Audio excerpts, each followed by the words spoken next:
Hi, greetings. It's Lishawn again, and today we're actually doing something a little bit different. We're going to really talk a little bit about the Russian invasion of Ukraine. We know that it's still on the minds of everyone here and around the globe, and we just wanted to shed light on some of the reactions that are really just the norm. So being frustrated, being angry, looking for opportunities to support, countries that are being oppressed are definitely our responses that are very normal. Now, through our research here at Lishawns Consulting, we also found this issue to be a social justice one.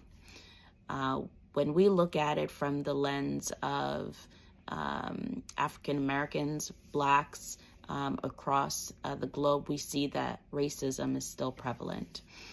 Even in the global response, there are some clips that we are going to show here today that shows this to be quite alarming.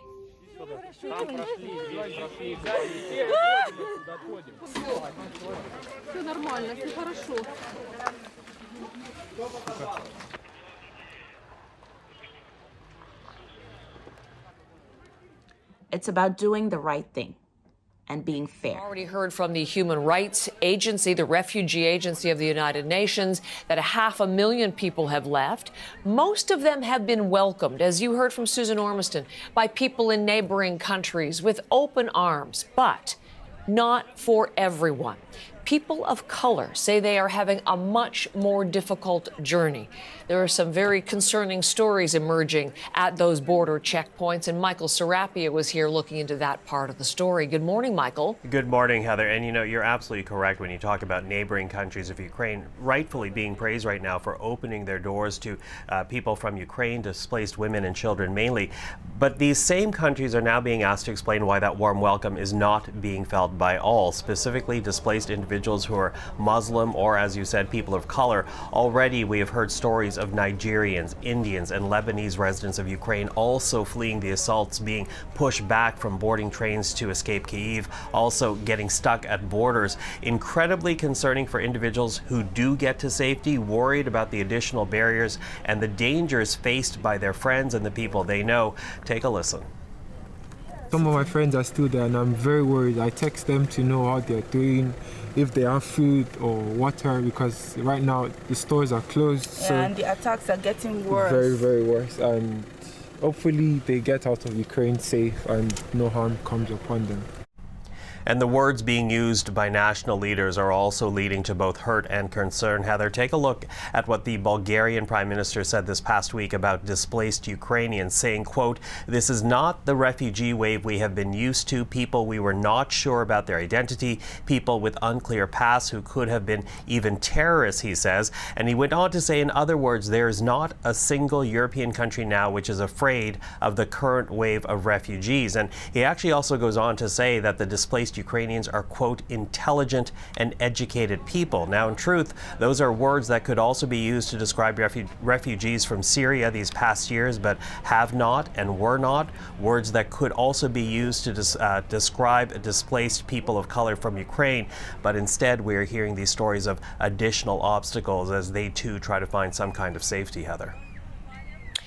What has been the reaction, Michael, to these reports that are just beginning to emerge, really? Yeah, absolutely. Just beginning, as you say. Well, I want to begin here with the African Union because they are taking issue with the stories they're now hearing. The African Union says the reports of Africans being singled out and receiving different treatment is, quote, shockingly racist and in breach of international law. But we also need to note that the Polish Prime Minister, well, he is pushing back, saying Poland has admitted some 125 nationalities from Ukraine. They include Ukrainians, Uzbeks, Nigerians, Indians, Moroccans, Pakistanis, Afghans, Belarusians, and Algerians, Heather. So there is some pushback to it. But again, these stories and certainly the videos are also now starting to emerge on social media.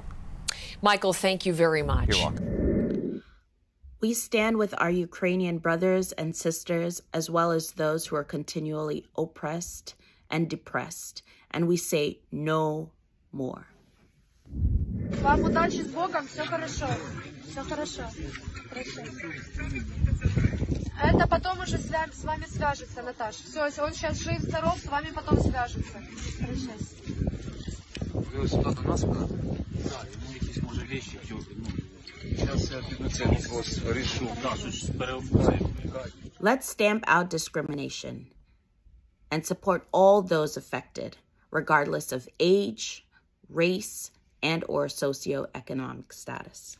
Isn't a place, with all due respect, like Iraq or Afghanistan, that has seen conflict raging for decades. This is a relatively civilized, relatively European. Here at Lishawns Consulting, we just want to stand united for a peaceful solution.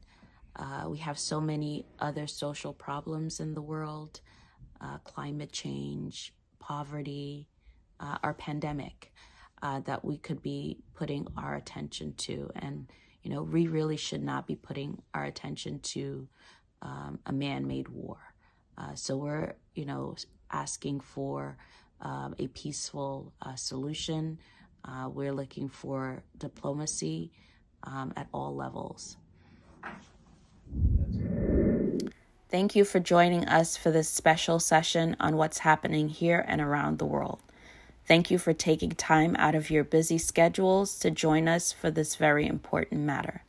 Feel free to like, share, and subscribe to our channel so that you will be notified when we have new information, tips, advice, and best practices to share. Thank you again. Bye for now.